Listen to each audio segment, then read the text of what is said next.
Well, hey, it's me, Meg Ellefson, Drive North podcast. Super happy to have joining me. I don't want to say an oldie, but a goodie. But he's well, aren't we all old, Yeah, comparatively speaking, these days? We're all just, doing we're the irrelevant. best we can be at the age that we are. Yes, irrelevant nonetheless. But no, Meg Ellefson here with Sawyer County Chair, and he's so much more than that, of the Republican Party, John Righeimer. It's hard G, Rig. And he's not wearing, I don't think maybe he's wearing a There's ring. no ring in it. It's Righeimer. It, Yes. it has a good rig to it. Yes. Right. All right. So, yeah, how you doing? I know you're at an undisclosed location in the Freedom State of Florida, right? In Florida. So blessed to be on vacation here for a couple weeks, and just got lucky missing all the big snow back home in Wisconsin. So I'd rather be lucky than good. Yeah. So have you heard reports of how much? Because I think we got the bulk in the Wausau area. I mean, we got, I don't know, I think close to 30, if not more than 30 Yeah, inches. you guys got more than us, and I think the further you went northwest, the less it became. Like Hayward had more than Duluth, for example, and so it just seemed like as you went down southeast, it got more and more, which is usually the other way around, but that's okay this time. Yeah, well, I'm telling you, we're sick of shoveling. I mean, who knew? Our entire yard was completely last week on this very, a week from or a week from today, we had no snow on the ground. I And know. now all of a sudden it's, I don't know, winter part two. Well, up in Right? Hayward, I've always said that we're really not out of the woods, no pun intended, until really mid-April. Really, I mean, I've seen it snow a lot in early April up there, and on the bright side, it usually melts pretty quick afterwards. So, but yeah, I mean, it's as I keep telling people down here, like, hey, where you from? And I tell them where I'm from, and trying to explain to them, what's great about it. And I said, and especially since there was a lot of heat up until today here, mid 80s, hot and humid. And I said, the summers up there, the bad news is they're short, but it's some of the best weather in the world. Come It summer, is. you're in the forest. It's shady. You get some sun. There's no humidity. You're in the low 70s. It's almost paradise. The downside is that only lasts so long. So Are you on a lake up there? yes, Oh, okay. yeah. How many acres? The lake or my place. Well, I mean, if you dare to disclose both, I mean, I'm just I got curious. to You be don't have to say careful, right? It's got yeah, you don't have to say the lake name, the but I'm just curious about how Hayward many. Lake area. Yes. And I'm on a 4 acre lot. I will say this just because I think it's funny because we bought the place, I'm like I like this lot, because of the acreage, and I like that not a lot of people will be close to me. We have neighbors, but it's just different than like what we're used to, in the Chicago suburbs. Neighbors like right next door. So Right on top of you. So, how big is it? Like a motorized boat lake? it is. It's a little weedy, and it's maybe about 20 feet deep at its most. It's more of a fishing lake, I think. You don't. It's not like Round Lake. Like Round Lake up by us, a lot of water skiing and things like that. That you do see that in our lake. We're part of the Tiger Cat flowage, but our lake within that network of lakes is. It's more of a fishing. You don't see a lot of water sport activity on it. There are areas where it's just like any other lake, but like there's a lot of pockets of weeds and So I see a lot more fishermen out on the lake than I do like water skiing and things like that. Are you a fisherman? My wife is. I'm not. Oh, really? She is. She loves to fish. I pack a good cooler, and I love Hey, I it's love cool. the woods and I love nature, but I'm not much of a fisherman. I will fish, but I kind of get bored with it. I toss a Yep. few, and then I'm I like, was gonna say the same thing about myself. It's kind of it's I don't know if it's a lesson in patience that I'm just not willing to, learn. I have nothing against it. I love eating fish, and like when my wife goes and I go with her, I always get really hungry out there, so I'm always packing lots of sandwiches and stuff, and I'll bring a book. It's kind of like the role reversal, right? Like she's fishing, I'm reading a book, in the. But I like, I just Modern couple.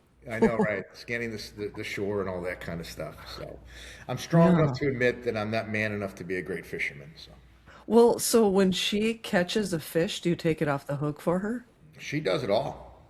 Oh my She'll gosh. catch them, she'll take it off the hook, she'll clean them, and I'll fry them, and eat Wow. them. So That's she kind of impressive. does it all. She grew up. Her dad was a really big muskie fisherman. He was one of the probably, he was an orthodontist, so he wasn't a fisherman by trade, but he was as good as almost any professional fisherman I think you can think of in the Midwest.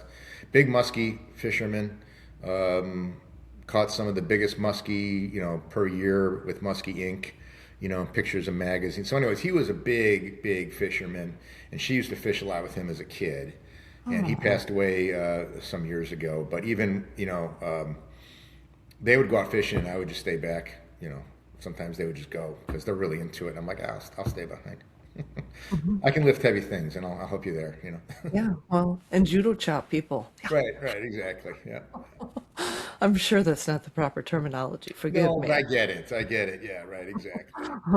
It's interesting because fathers and daughters in fishing. I mean, I kind of had that same experience with my dad, and I loved going fishing with him, and I seem to have a lot better luck. I don't know what her luck is like in catching fish, but on our lake up north, my goal in 2026, two fish, because I got one last year. I'm gonna Yeah. double the product this year. It's tough. We've had it tough. Um, I haven't caught many fish in my life. When I have caught fish, it's usually been with my father-in-law. One time I was on Chippewa flowage in Hayward, and again, I didn't grow up fishing, right? So I don't know what's going on. I'm kind of out there, and it's just him and I, and bam, like the first cast, he lands like I don't know if it was a Jeez. northern or a muskie, and I'm like, this is going to be easy. I didn't catch a fish, for 2 days. So it's like, I don't get it. Yeah, I mean, I don't, I mean, I used to have a lot better luck with fishing with my dad, but I don't know. well, And, not to and I, bore you, but I got to say, here's how bad of a fisherman I am. Before we lived up here, we used to, we had the place that we live as a summer place. And my high school buddies and some college buddies that I'm still friends with today, uh, we stopped having this trip once we moved to the house because it's just different, when we lived there. Like, it would be a boys' weekend and we would go fishing. Anyways, none of them were really big fishermen either, but it was a good excuse to get together. We would go fishing, but we were so bad that we would go to this grocery store in Hayward, and we would get the walleye at the butcher, and we'd bring walleye with us in case we got skunked. And usually we got skunked, but we could still have a shore lunch. It got to the point where we didn't even care about catching fish anymore. We just go out there, have a good time, laugh, toss some lines, find an island, and fry up the fish that we bought at the store. that's That's how great. bad I am as a fisherman. So, Well, hey, I mean, you're prepared, and I mean, if you didn't bring the fish, I feel like you'd have to at least bring some sandwiches or something, or well, we you always know, have bratwurst there too, just in brats. case. I was going to say that, brats and hot Make those dogs. on fire. Yeah, yeah. Yeah. Well, so it seems to me, Mr. Righeimer with a hard G, I get. that there's, well, and I mean, I don't know. I don't need to just beat around the bush because you and I have a similar, I guess we have a similar reaction to what's going on in the seventh congressional race. And, I honestly, I was really surprised that the candidacy of Duffy's son-in-law is being pushed as hard as it is upon the county parties and really the district and I think that there was this assumption that by extension, because of the marriage to a Duffy, that the entire district would just fall in line and just be like okay and I said early on and I admit I was snarky sarcastic about it. My um my 30 minutes of entertainment in the evening watching Wheel of Fortune was interrupted by a bunch of political commercials. And this was in 2025. It was like, honestly, I think, well, it was certainly before Christmas. And I just thought, come on. and it may have been even the last few episodes of Pat Sajak. And I mean, I was in a mourning Yeah. period, but it was just frustrating because all of a sudden it was like, snap to it, people. You're going, this is who we're pushing on you, and like, and questions about it were met with, a lot of, gosh, dare I say, hostility, or there was a lot of pushback, and I mean, I guess I don't understand how this candidacy differs from any other race in which, as a voter, as a taxpayer of the 7th Congressional District, as an American citizen, is it not my right to be able to ask questions and learn as much as possible? And really, I would think that the candidate, him or herself, would really want to make it very clear about why they are the best person for the job. Yeah, I agree. I mean, there's so many different ways you can talk about it, and I know a lot of people aren't happy with recent interview I gave, and so, but I try to be try to be fair and upbeat. But I think to the point you're making there, like, and I think maybe that's what has made the situation turn into what it's become. Let's say on both sides, right? I think I don't do this for a living, right? And that's a whole nother, maybe a whole nother podcast. It's like being a chair of a county party, let alone a small county party, it's a volunteer position, and it's not as powerful as maybe some of us would want to believe. But so I'm not an expert at it, but I'm just thinking, like, when you say, it seems to me like at least the hope of the Duffy campaign was to get out early, get out fast, and just clear the field, and just make this a coronation. And so I'm assuming, that's why they came out so early with. Again, I'm not an expert at this stuff, but I mean, it seemed really early to be, pounding multiple 4 or 5 different mailers and TV commercials, and so I think it was a way to. It might have been a way to get the Trump endorsement too, like, hey, look, we're out there, and we're the only game in town, type of thing. And it turned out not to be that way ultimately, and I think that's what maybe has led to some of the frustration, and maybe some of the recent events, and the caucus and all that kind of stuff, is that maybe they thought it would be easier than it seems to be turning out right now. We still got a long way to go too, so who knows what's going to happen. Yeah, and I guess, I mean, I just, I guess I make the analogy to, when you apply for a job, and all of us have done that. You prepare a resume. You, well, I always write a cover letter, and I mean, and often I also have references available. And it seems to me that we were supposed to we weren't supposed to ask for any of that. And in particular, the resume, I mean, it's just very thin.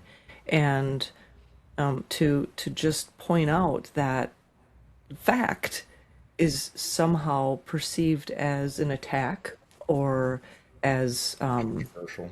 Yeah. an attempt to destroy someone, and it's not that at all. In fact, I mean, from what I have heard from many others, is the young man that Michael Alfonso. He's a nice person, and I mean, great. I mean, that's a start, but I mean, when you're running for an office like Congress, I mean, it's not, and honestly, I don't want to diminish the local offices either, but it seems to me that even, and I've been involved in a lot of local races, and helping recruit candidates, and the local candidates that I've worked with have been more forthright about their resumes and their qualifications and their experience at the local level than well, and I guess I'll just say the Alfonso campaign, and I guess I would have, I would have appreciated a little bit more transparency in just saying, you know what, okay, I don't have a lot of experience, if any, relevant experience, and I don't, I don't really, you know, have much relevant job experience either. I mean, there's life experience and there's job experience as well. And then, even just the part about qualifications. And I guess you could ask this broader question. What qualifies someone to run for such a high office? And I mean, I think at the local level, that's perhaps where many, in fact, I'll just say I know with great certainty that we can use as an example Tom Tiffany, Congressman Tom Tiffany, who started at the local level. He was I believe, town of Rice supervisor. And I mean, that's as local and that's as entry level as you Yeah, get right, when it comes to running for office. And I mean, there's a great example of someone who, and I'm not saying, oh, he put in his time, because there's that whole argument right. and that opposition to say, oh, well, he put in his time, so blah, that's irrelevant in my opinion. It's more about, so what proof do you have that you can hit the ground running and you can be ready for a leadership position such as Congress on day one? Yeah, that's I can touch on a lot of that. As you were talking and I was listening, it made me think. I think there's a question, at least I have, and maybe I don't know the answer to it, because I agree with just about everything you're saying there. I think some of the questions that have been asked are pretty straightforward questions, and I think I've said to a lot of people that I don't see them as gotcha questions, and I think they're questions that 10 years from now, Michael Alfonso could answer easily, if not even 5 years from now. I don't, whatever, somewhere in the 5 to 10 range, as you make your way in the world and have experience and answer some of these basic questions. And, asking them is, again, I don't want to go overboard and say what a great guy is because I don't know him that well, but my limited experience with him has been he is a bright young man. So all my, I almost feel compelled to say this, hopefully it should go without saying, but this is not personal with me. I mean, this is not a personal issue, but it's just I think a shocker at what we see. But I guess one thing that I just thought of when you were talking is understanding what is. Am I misunderstanding what a congressman is or what a congressman does? Are we saying that a congressman needs no experience? Are we saying a congressman needs no track record? Are we saying a congressman is unnecessary that they've ever managed or led people before? And maybe the answer is yes to this stuff. I don't know. I don't think so, but I don't know for a fact. And I think that's where a lot of this confusion, whatever you want to call it's come in that Michael Alfonso has a lot of things going for him as far as a pure campaign goes. He's got a father-in-law with a somewhat famous name. He's got money coming from that angle. He's raising money through PACs. Through his ties, he's able to get fancy endorsements and things like that. So those are all things that if you're just looking at it from winning a political election standpoint are all like, that's a green light, let's go. The Trump endorsement, all this kind of stuff. But that aside, if you look at what does it mean to be a congressman and be ready from day one, that's where I struggle, with it a little bit. And,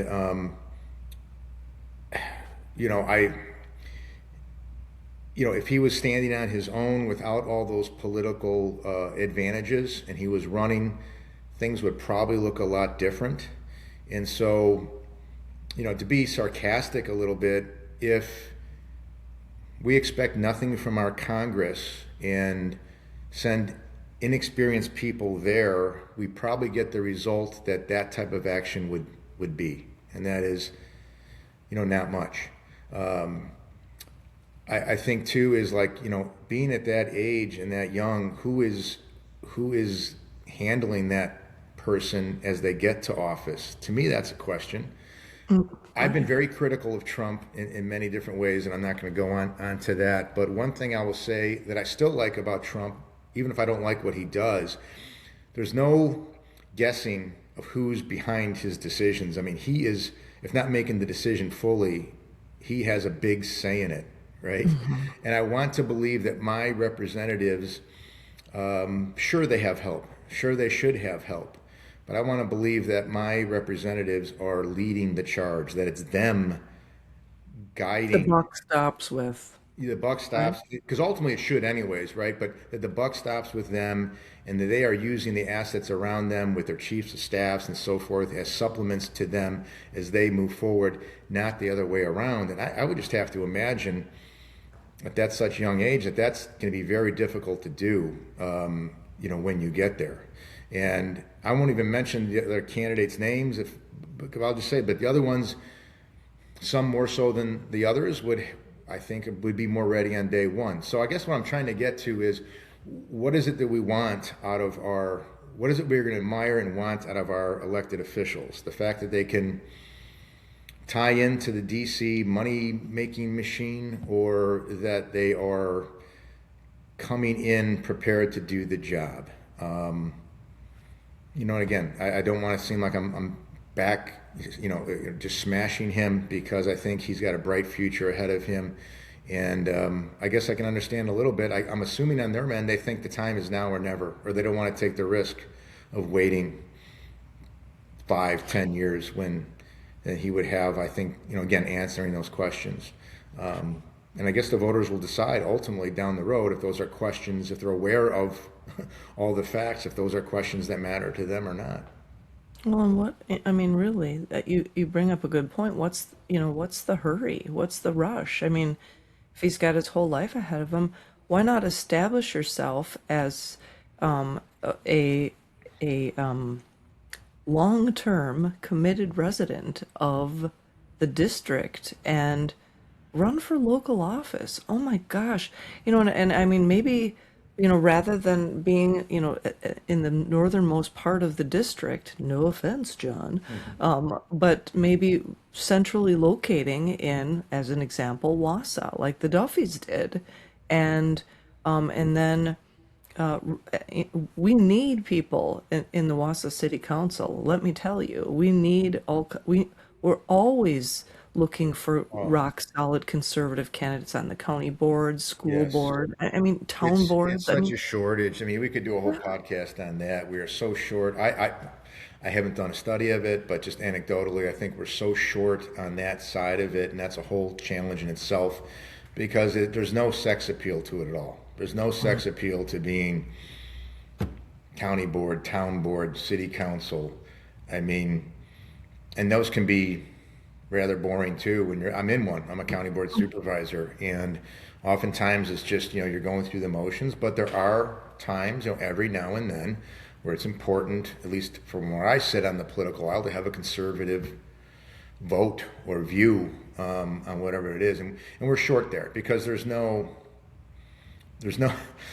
it's truly a service, being a service to the community. I mean, there's really almost no money in it. There's no side money in it. There's no glory in it.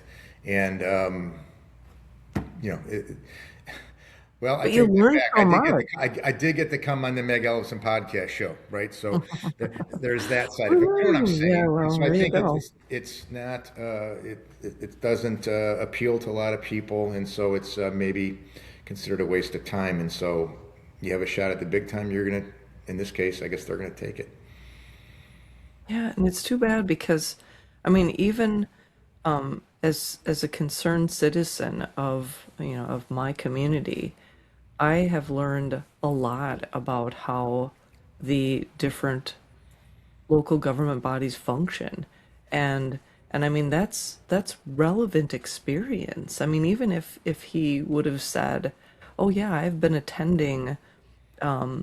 regularly attending county board meetings, and I have, my hand on the pulse of what this district, what are the most important issues that this district holds, and I mean, it varies with each community, but I mean, I remember just having conversations with those whom I have gotten to know that ran for the legislature, and asking them, even before, when they declare their candidacy and having conversations. So, and this would define my experience is that if I were to run for office, which I never will, but no thanks. But I had to lean in close to the microphone so Right. everybody heard that. But no thanks.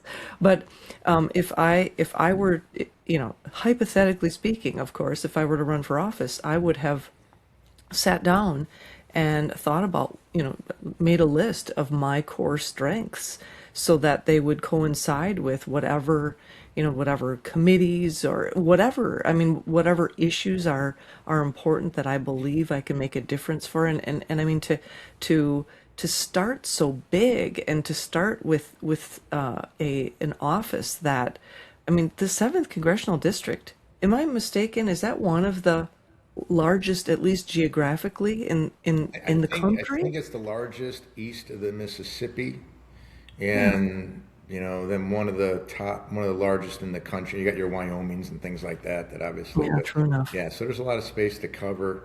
Um, yeah, yeah, no doubt. Well, I'll just something that I wrote. I'm just going to include just a blurb of it, but and it kind of goes back to what you were saying about how, well, so are we saying now that the that Congress, a representative, well, someone in the House of Representatives, that particular role is not valuable or important enough No that we experience needed type of job yeah, application. send that we're not supposed to want to send the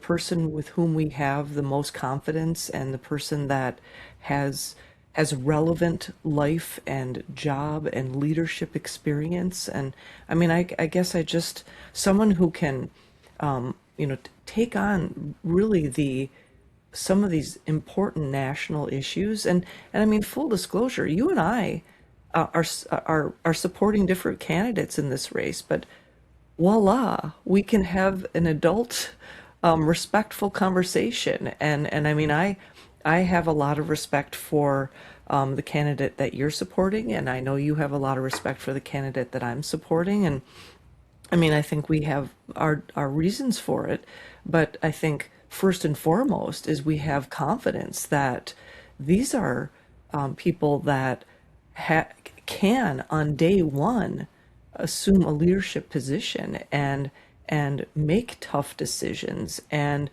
do so with and we can have great certainty that they are going to represent us well and not really in the case of your candidate and mine, not be beholden to, I don't know, dark money or Dark money or these other influences. shady PACs that are swampy PACs that are making thousands and thousands of hundreds of thousands of dollars in contributions. And I mean that in and of itself is concerning, is just who will be, who is expecting what, if they are making these contributions to someone. And I mean, I guess that's the part that's so strange to me, that those who are behind the Alfonso campaign, and that they are they're making these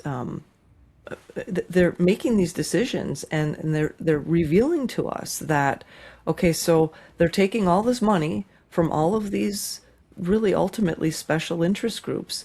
Well, what are these groups or organizations or entities or PACs? What do they expect in What do return? they want in return? Yeah, you don't know. Maybe nothing. Maybe they want nothing, but I would doubt that. And it's tied Well, why to, would they give money then to well, someone who that's has just it. no Are they giving experience, money to right? a candidate, or are they giving money to a cabinet person, right? Where is the favor supposed to be coming from?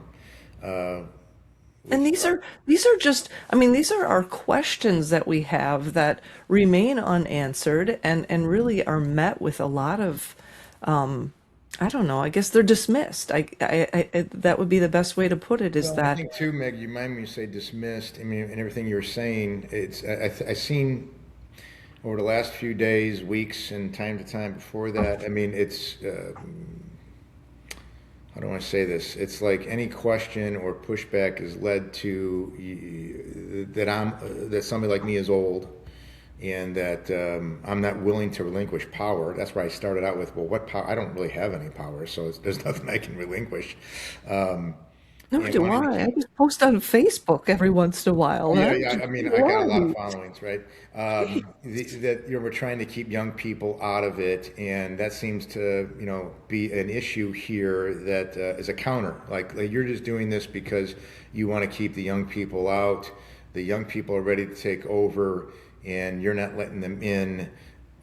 But that's an easy but false argument, I think, on their end to give. I mean, because the questions we talked about do correlate to somebody who's young that wouldn't have answers to those, but it's not because they're a bad person. It's not because they're incapable of doing anything or ignorant. It's because they don't have experience, which leads to wisdom, which leads to leadership, which leads to talent to get the job done. I mean, these are things that you acquire over time. I think it's very, And very rare. failures and mistakes that you learn from, right? Mistakes and you learn from. I feel, you know, I thought I was hot stuff too, when I was younger. But as I look back, I've learned a lot over time, and that's just through time. That's just through time. And so this is not a boomer Gen X thing versus, is it Gen Z? I don't see it that way. See it that way at all. I don't think that's what it is coming down to. I know some people have kind of tried to correlate this to the battle for was it last year, when TPUSA was trying to take over RPW by having employees of theirs slotted in executive committee positions within RPW. And I even said then I was dead set against that. I was one of several that was pushing back on that. Again, it's just little old me in my opinion, but Which I I, guess, are we entitled to have or no? I mean, is it that, depends on I the don't, audience, right? mhm. But I was, in that case, in the same case as here, it's not like in that case, I had nothing against people that were young that wanted to find leading roles within RPW if they were capable of doing so. But to be an employee of a third party political group and then almost blatantly coming in and say we want to take this thing over, and while still being employed, if they weren't employed of that 501c3 or 501c4, then have at it, but they were. And so that wasn't a young issue. And to me, this isn't a young issue, although young is part of it because with youth becomes lack of wisdom, lack of leadership, not as much talent as somebody 10, 15, 20 years older than that. And a 20-year older person than that, I'm still old compared to that, right? So this is not an age thing. I mean, with the exception of the candidate you like, I'm older than all the candidates that are involved in this, right? So, Well, let's talk about a couple of young men that are, I say, rising stars in the Wisconsin Republican Party. Chance Green, I would say oh, number one, my guy, and then, Chance. and then, of course, Romaine Quinn, everyone's favorite state Romaine senator. Quinn, another one. Yeah. Right. And I mean, let's talk a little bit about Romaine's story. I mean, he was, would he, is it true that he was the youngest mayor in the state of I Wisconsin? I think mean, I don't so. know. I think it's safe to say that, even if I'm Yeah. wrong, it's awfully close. Mayor of Barron.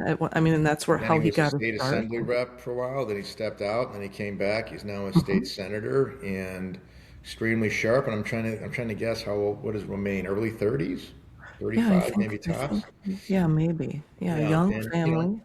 but very very sharp, very very very very good. I mean, some thought he would run for this seat.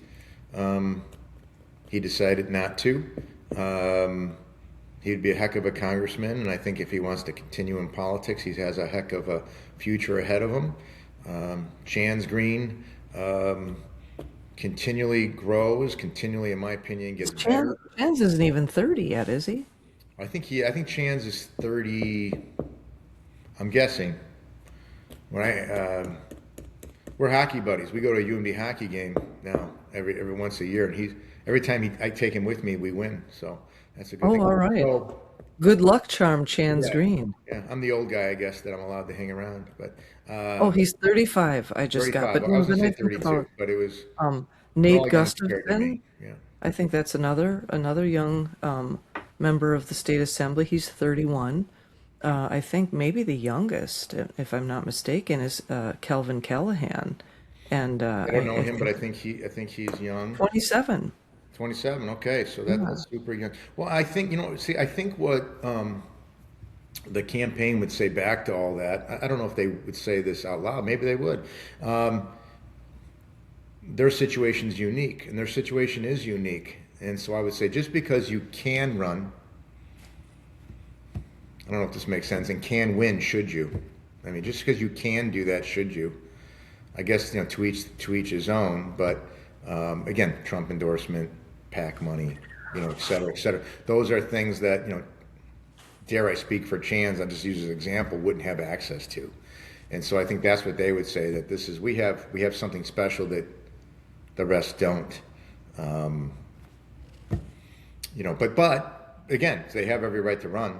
Um, but that's their opinion, and others should have an opinion as well. And maybe the debates will shine some of that on there too. As you know, I Well, I'm think glad that you brought that up because I think is it Price County? No, Iron Iron County is going County. to host one, but I have heard that there's going to be several, like maybe as much as five if they can Well, find the that's venues. great. I mean, because honestly, I mean, that will be an opportunity for the voters, those who actually reside in the district, because, and I mean, we can kind of touch on the the unfortunate, I guess, no endorsement, and I mean, there's nothing. Yeah, we got to touch It's kind that. of like it's like what a waste of a Saturday. I'm glad I didn't participate because Well, I there's the mean, wife. Yep. what's the point? And I guess I think I've said this a couple of times about how ironic it is that again the Alfonso campaign seems to want to tout their out of district, out of state endorsements, but yet they weren't interested. Evidently, I mean they pushed for a no No endorsement endorsement, right?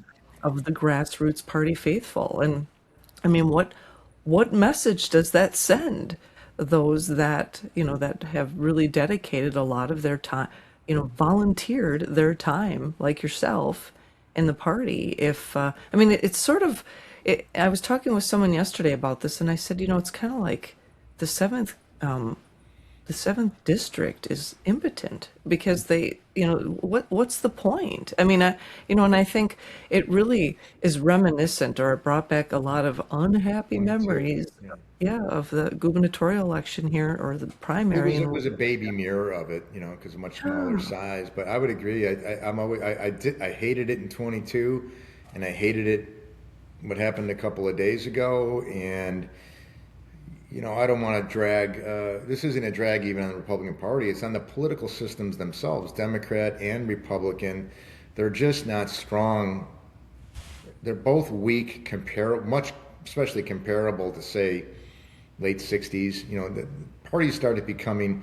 We should do a podcast on that down the road. Parties started becoming less powerful as far as dictating who would be their representative. I mean, back in pre 70s, that both parties. That was the old smoke-filled rooms. We will decide who our candidate will be. A primary will be a tester in the marketplace, but ultimately we will choose. And conventions meant a lot because you would have an endorsement that was real, right? It was. That's not where we're at Saturday. I mean, had somebody been endorsed, that wasn't the end all. If Michael Alfonso wasn't endorsed Saturday, that campaign still would have gone on. I think so. And well, one of my and I points is it mean, wasn't the end all. But back in the day, that would have been, right? It would have been like, hey, this is who the Republican Party's picking. Everybody get out. But see, the parties don't have that type of power anymore. And so that is almost a separate subject in itself. But a residual of that is giving away even a remnant of power that you still have. To vote to make yourself irrelevant, that we choose not to endorse at all. I don't know. That's not how I'm wired. I mean, that's not.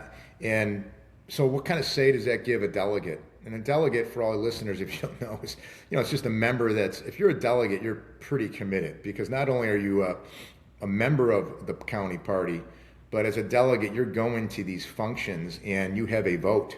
Sawyer Well, County has 27 delegates. So, conceivably 27 people could go to represent those 27. Usually you don't have that case in any county where everybody's going. But to voluntarily give that away like they gave in 22, it begs the question, what's the point? What's the well, point? if you're the candidate, any candidate, including Michael Alfonso, don't you want the endorsement? And I mean, I think is so. that, Yeah, I think so. I I think mean, they that, want it. that I guess, because I don't see a lot of altruism. So I'm, Well, he wanted the DVO and all these other people and they're out of district. I mean, I would, I don't know. Does the seventh district endorsement carry more weight than DVO endorsement? I would like to think so, but maybe it doesn't. But I assumed, I assume at some point they all. My understanding is that they all wanted it, with the exception of the Alfonso group, because they were pushing and, for a no well, endorsement and I before the presume it's caucus because started. they must have known that that he wasn't going to get the endorsement, and so that's why they were Yeah, that would have been so embarrassing if that hell if bent that was the case. Yeah.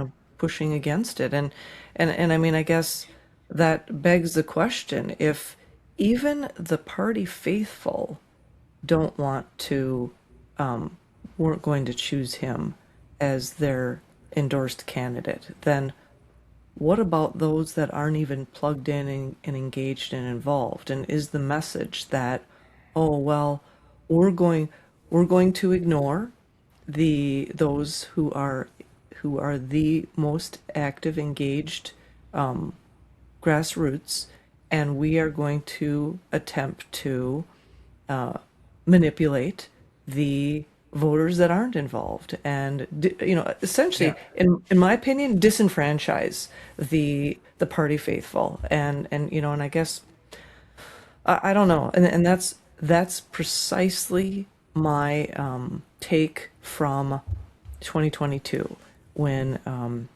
in my opinion, Rebecca Clayfish was robbed of a party endorsement, Well, and party and endorsement, and this which is, led to her loss in the yeah, and who primary. knows what would have happened, but I think she would have been a better candidate than the one that ran, and who knows, she could have been the governor as we Right. talk right now. You Had wouldn't be stuck with Tony Evers for 4 more years. Right. I mean, in both cases, like in 22, Rebecca you needed 60% to get the endorsement, and she was not only fighting three other candidates for that.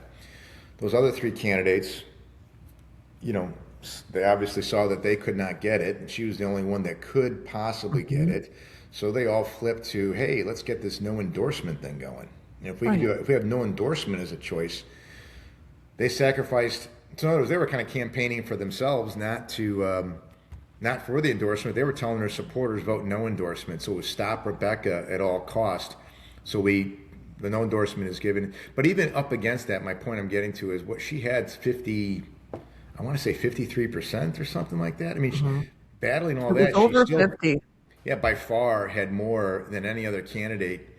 She came in first, and no endorsement came in a long second. That's not even a person, right? So same thing Saturday. Um, I know that's how the rules go. The rules were written where how they were written, and they have to be passed. And there was an effort successfully coming from the floor to insert in there that the caucus could vote to no endorse. So there was no vote taken, and that barely passed as well. Similar to the Rebecca situation, that barely got through.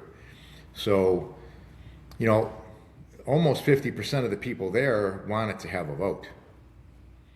Well, and They were I denied that vote. And as a county party person, that makes me question a lot, because if I don't have a say at that level, I have to find an outlet elsewhere to have my say. well, what's the point of being a delegate? What's the point of being, Let even that being a people member? decide, because sadly, the more respected by some candidates, the more respected sector of the voting is the non-attending Republican Party member. They're not a member of the party officially, but I call them that they watch Fox News 24/7 and they might show up for a primary. There's more of them than those that are involved at the grassroots level, and I think that's in other words, the Trump endorsement for any candidate would have more effect on that type of voter, obviously, than what it's having here on a grassroots people that are actively involved. Because almost 50% said we want to have a say here. We want to endorse somebody. And again, if somebody would have won the endorsement, if Michael would have won, it's unsure of who would have dropped out. I don't think Michael would have dropped out because of everything that's behind him. It's a shame, because an endorsement from the party is a signal, I think. It's a signal to the candidates. You're doing well, you're not doing well. Keep going, drop out. They don't have to do it. The people ultimately have the decision. If a candidate stays in, irrelevant of what endorsements they have, the vote goes on and gets tallied in August. We talked about this not too long ago, you and I, about that movie, that Pixar movie, The Incredibles. Yeah. And the villain in that movie was Syndrome. And I mean, I have been reminded, and this, I guess I'll just use this as an analogy, is that the main villain in that movie, Syndrome, wanted to eliminate all competition. It wanted to eliminate the anyone that was a true superhero, that had superhero powers, and he wanted to be a hero himself. And I remember one of his lines in there, when no one's a hero, everyone's a hero. And and that stuck out to me, and I remember thinking that back in 2022. And I actually left the convention. The writing was on the wall, and I thought, I am not going to sit here and be tortured by this. And I think I had actually, I had a hotel room, because I came in on a Friday, and I had a hotel room through Sunday, and I left. I just said, oh, I don't care. I mean, I'm not going to stay just to be miserable, or just to be irritated that this, it's as if they, isn't there, I'm terrible with cliches, but something about, I can't even think of it, but in spite of, I don't know, it's something about your nose in spite of your face, or whatever. I can't remember how that, Yeah. what is it? Bite your nose despite your face. Yeah, something like that. And I've heard it my whole life. I don't know if I've been saying it right yeah. my whole Well, life. I'm not a big cliche, but I mean, of course it comes to mind, and then I can't think of it.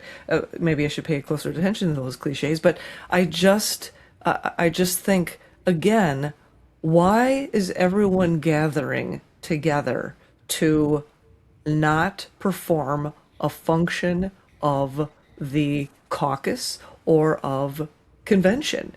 And it seems to me there's nothing more annoying to me. And I mean, anybody who used to listen to my radio show, I used to say, I despise wasting time, and I hate having my time wasted. And I felt like that convention, it was a waste of time.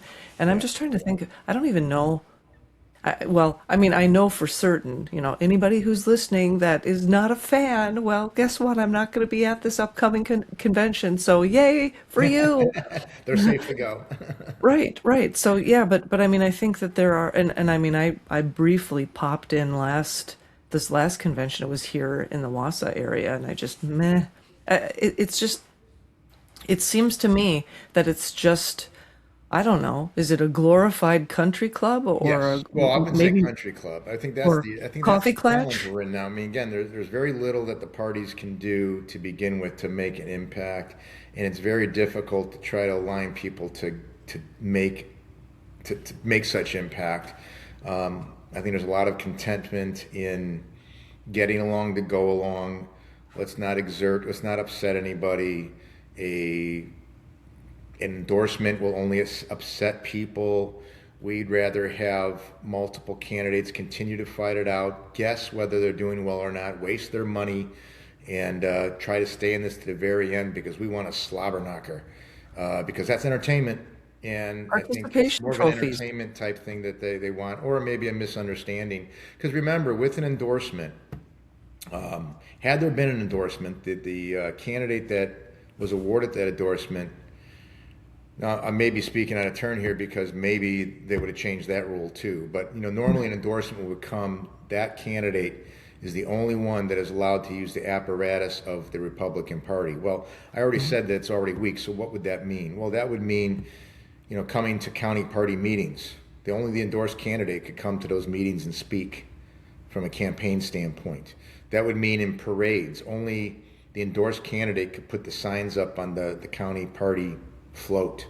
That would mean money if there was money. There's really not money to be given at the district level, really. Back in 22, that would have meant money for Rebecca, that the RPW could have started raising money and given her money. So there's some things that come with it, as small as they may be. But then it's, again, like I said, that it's like that's going to upset the other three. And that, you mean the other three won't be coming to speak to us anymore? So I think it's just my opinion, right? I want to make an impact. I want to win. I want to, as best you can, clear the field. That may sound duplicitous because all these campaigns would say, well, clear the field and make it for me. Well, that endorsement process is part of it. Trump endorsing Alfonso is meant to clear the field, right? That just added two more candidates to the race. Right. Well, and as far as endorsements go, the 7th district endorsement in this case is the purest endorsement form out there. There's no strings attached to it. The people. It's the people. Nobody's paying people for that endorsement. It's the truest form of the grassroots is behind this person. And again, it's not so powerful that it would drive people out of the race, but we don't even want, I say we. I don't know what we is anymore, but there's enough folks, a little more than 50% in the 7th district would rather vote to be irrelevant than take a stand and choose the best candidate they think that should get the endorsement from the 7th district. So, hey, let's wrap it up with a quick chat about this upcoming debate. I know we touched on Yeah. it already, Oh but yeah. I remember, gosh, years ago. In fact, this is when Sean Duffy was running for Congress, his first term against, well, at the time, Dave Obey he had not acknowledged that he wasn't going to run, but there was a debate held or a forum held, and they put an empty chair up for Dave Obey and put his name tag. And I think, in fact, there was also somebody that was walking around the premises in a giant milk carton. Where's Dave Obey? It was kind of funny. And so, I wonder, I know that I believe 4 of the 5 candidates, and then again, Michael Alfonso has not yet confirmed that he's going to be part of this debate. And it really, I guess, in a way, and from what I've read online from different people commenting that are actually in the district, they're expressing their frustration because they're saying, so he doesn't think that we ought to hear from him. He doesn't want to stand alongside his fellow candidates to compare and contrast what he has to offer. He just believes that he doesn't need to express what his vision is for the 7th congressional district. And it'll be interesting, I guess, to see if he steps up and does accept the invitation to participate in this debate that the other 4 candidates have all agreed to participate in. I hope he does. I mean, because I think that'd be another way to put some of these questions to rest. It'll either confirm or deny them, or maybe to some extent one way or the other. And I hope, you said forum, I hope they're not forums. I hope they're, I don't know. I think it's a debate. I think I saw that. Yes, they say debate, but I mean, are they really debates? I hope it's not four Fluffy? candidates behind a podium giving their campaign speech when they get Ugh, their time, right? And we've all so, heard those. what's that? I said we've all heard those. We've We all don't heard need to those, hear but I those. mean, I don't know the Give us gentleman that some would new be. material. I don't know the gentleman that would be hosting the debate, but I guess he's respected, and I just don't know who he is. Some people seem to know, and they say this he'll be great at it. And I think if they, I mean, because what I think a lot of people want to see is how all these four candidates will speak on their feet. Hmm. With questions that they don't know are coming. Obviously, they're going to be on issues, so they probably have some thought, going into the debate of what they could be. But I think to have really good questions, have not have the participants have any preview of those questions, Hmm. and then answer them, and then allow candidates to challenge each other, because it's more than just talking at a high level. It's about how are you going to do things too, and I think that will. I think that's everybody should want that. I think the candidates should be fine with doing that. I would hope to think voters would want to see that, and so I think they're going to be great. So yeah, I have not seen where Alfonso has accepted that. I guess there's still time. I hope that he will, because I think it may turn out to be a very good thing for him too. So And that is, I'm just calculating, that is 20 seconds. So that I believe is when? Next, it's the 17th, right? Oh, it's in April. Hello. is it Yeah, so April? Oh, it it's is. a It month is out. April because Yeah. I'm going to be out of Mhm. town on a business trip, so I can't even attend. I don't know. I think they're having people attend. I'm not sure. Right? They're going to have it on the radio or something. Or I presume, I think, well, it looks like WJFW, that's up in Rhinelander, Channel okay. 12. I don't know if if that was just a link. News 9, Well, I heard that WAOW, they might. It might. I know there was talk that they wanted to simulcast. televise, but I'm not going to be there. But real quick, I wanted to mention that too, because I think it goes back into the age thing. So I'm not going to be Sure. there because I'm on a business trip. I don't do this I do something else for a living, right? I don't do this. I don't need to do this, and it gets, anyways. They talk about the young, like we don't want the young people in here. My advice well, before I give my advice, if anybody wants it, um, I guess it's the age that we're in, social media and things like that. But old fogey me, I mean, I was always somewhat politically oriented, following it a little bit. I came in, my first vote was for Ronald Reagan when I was in college, and keeping one eye on it. But I had to read, dare I say, the Chicago Tribune. I know we don't want to say Chicago, but I'd read the Chicago Tribune, and later on the Wall Street Journal, and so I kind of kept an eye on it, and as much as my peers, if not more. But it wasn't obsessive in my life. And maybe it's the social media thing now, but I guess that's what I see sometimes with the younger folks that are wanting to get so. And this is not talking about Michael Alfonso. This is a separate thing. My advice would be, politics will be here for you down the road. It can be it's very there's friendships that are made, but sometimes those are false friendships. Transactional. It's transactional. It's a cesspool. It lacks a lot of honor. I say honor, but it's one of the reasons I appreciate the martial arts so much. There's nowhere to hide in the martial arts. It's integrity, it's honor, it's courage, and you either have it or you don't. And there's no pretending. You can pretend that in politics until you can't. You can't pretend it. My point of saying all that is, I don't think it's healthy. And I would, and I've said this before on social media, and a lot of young people dug at me for even saying it. And I was truly from my heart, like, I would go get a good job, make some good money, as best you can, Learn some life lessons. learn some life lessons, have a family down the road, or if not, whenever. Support yourself, support your family. Um, Boy, we talked about local stuff. To me, when you're 40, maybe start getting into politics, but don't have politics stop you from going into the private sector. I'm a big believer in the private sector. I think there's more money to be made there. Money isn't everything, but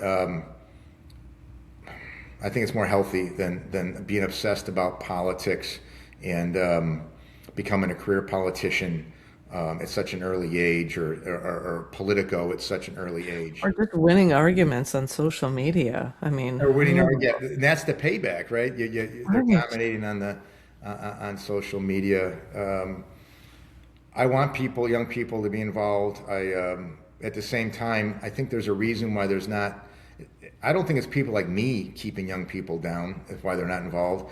I think there's seasons of life, and I think it's more productive to not get involved in this nonsense too heavily before you can make your mark in the world. I think you'll be better off. Read books, get a good job, grow a business, Be start a business. well-rounded, right? Yeah, and then if you have that's how I got involved in politics, to the extent when we moved to Wisconsin, I was like, oh, this is a swing state.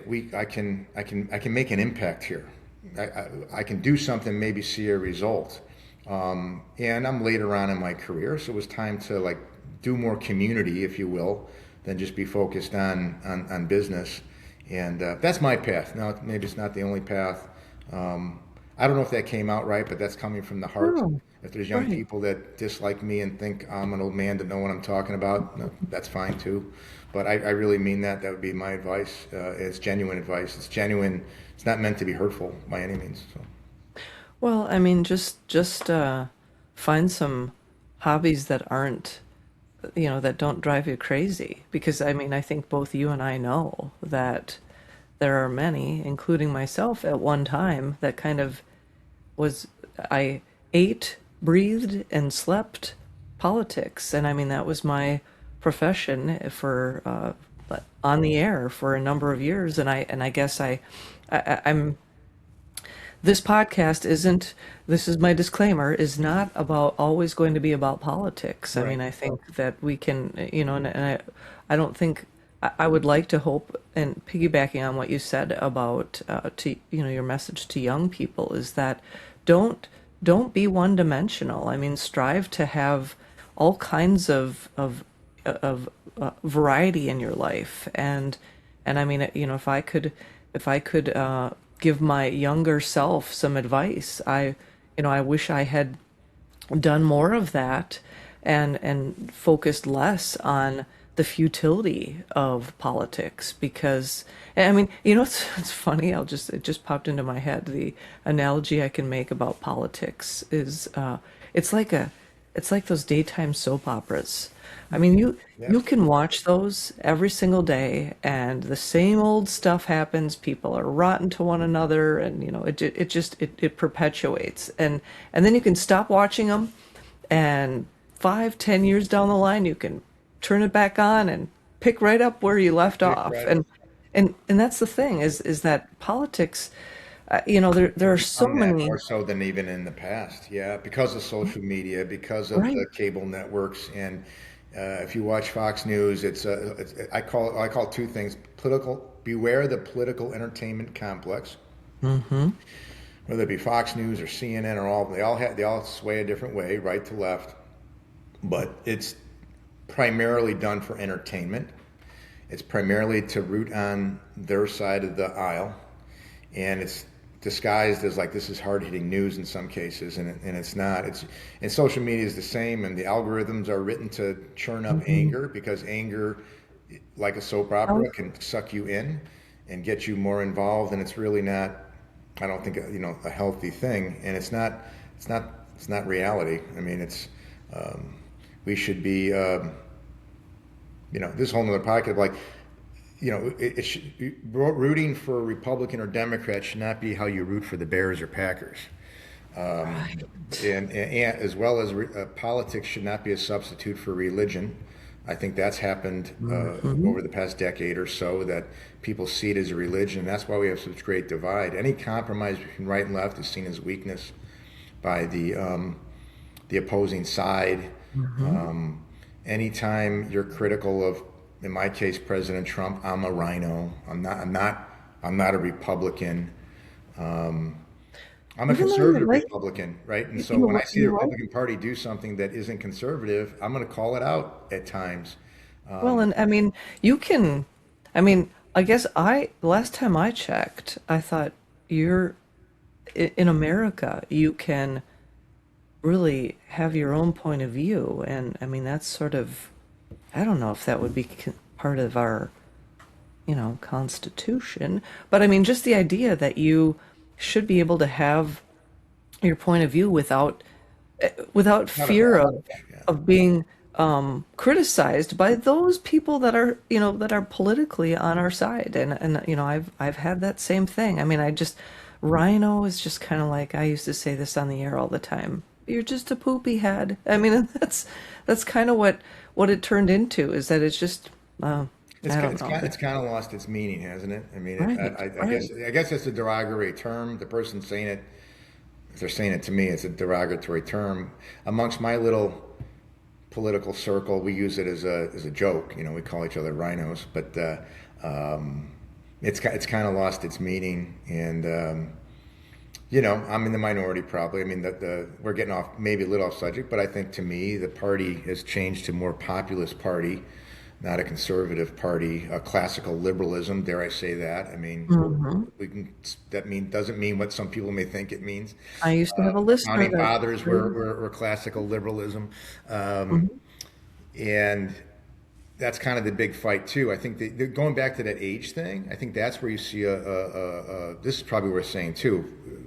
The age. This is not an age thing, but within that age differential, I'm somebody that came in via Reagan. That was my first vote for president. So to me, Ronald Reagan is the in my lifetime, the greatest president in my lifetime, and maybe the greatest modern president in my opinion. But you have a lot of the youth that have come in that want to take in that kind of mirror Trump, because they came in with Trump, and so they don't have direct experience with how it was like before Trump, and it's a more populist thing to it. It's kind of socially conservative, but economically socialist, right? And I think that's kind of where there's a little rub here too. Um, I'd like to see the Republican Party be more conservative, and I think the wave that's coming in is not as conservative, and it's all about winning, right? Well, we got to win. Well, if we win and don't govern conservatively, what's the point of winning? So I don't know if that makes sense. I mean, that's part of that Mhm. young old thing too, because I've been told when I said Reagan is the greatest of all time, doesn't even make the top 10 as some of the younger folks that want to take things over.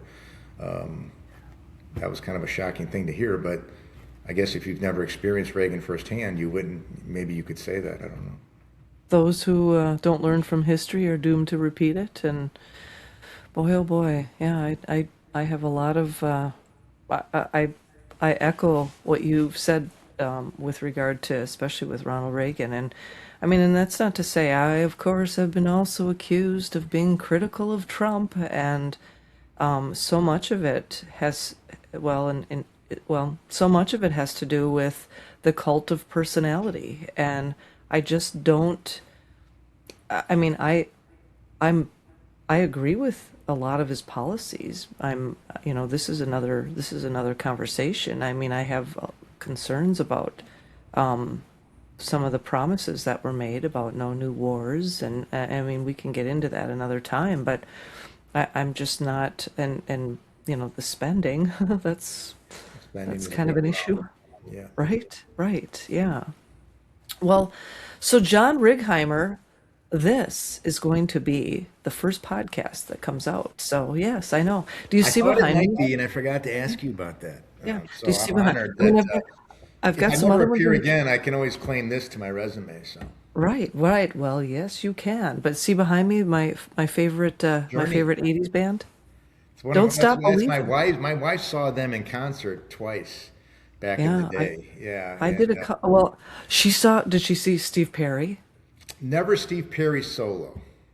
Yeah, Well, I from mean, Sherry. with Steve Perry, the lead singer of Journey, when she Yeah, I'm saw him. talking about she saw them back like in the '80s. Yeah, and Mm, we love that, them. We love them as a band. I think they're just they're iconic. We're showing our age now, but it's what though, we're showing our age. But we always say this. My wife and I, we watch American Idol or something or The Voice, mhm. and if somebody sings a Journey song, we're like, "Oh, bad selection," because Steve Perry's vocals are some of the most unique Yeah. of all Iconic. time, and it's hard to listen. It's hard to do a Journey song unless you're imitating Steve Perry. That's my point, Right. right? Right. So, yeah, we should have. I want to do me the honor at some point within the next year. We have a podcast where we don't talk politics because we could. Okay. Next one for sure. We could talk about. I think a Music. good one would be, can we have an identity other than political view? I hope. Game on. So We'll do it. We'll do it. I mean, that'd be a fun we one. started out talking about fishing, for God's sakes, in both Fishing. of us. We went into the seventh district stuff. We went into the debates. We went into we talked We're about done. 22. Shout out to We're done Rebecca with Mayfish if politics. she's listening. I mean, we're sad because we wanted you to be our governor. So Yeah. All right. So John Righeimer, fire up the tune, fire up the band. Thank you. I appreciate you joining me. And thanks for having me. yes, next time we will talk about Anything but politics. yes, anything but politics. Yeah, that should be the next podcast. All right. Take care, John. Thank Thanks, you. Meg. Have a great day. See you. You too. Bye bye.